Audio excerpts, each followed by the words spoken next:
Mga student-athlete ng NCAA pwede nang magbalik ensayo sa loob ng training bubble. Narito ang report.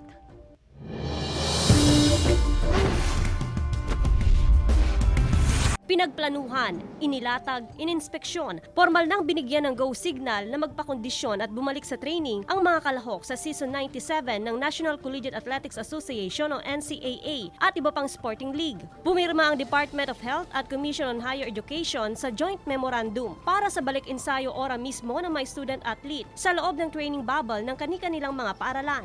We have the necessary elements in place.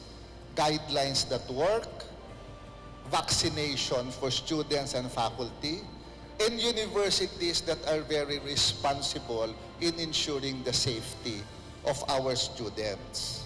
By ensuring that the lives of our students are safe, we protect their freedom to make their dreams come true. And this joint memorandum is the manifestation of our unity for a beautiful and secure future.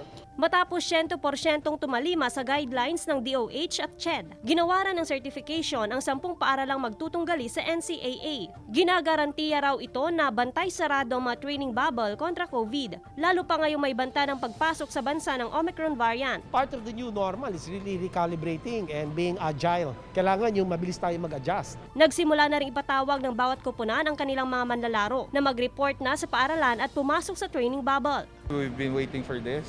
This is our passion. This is what we love to do.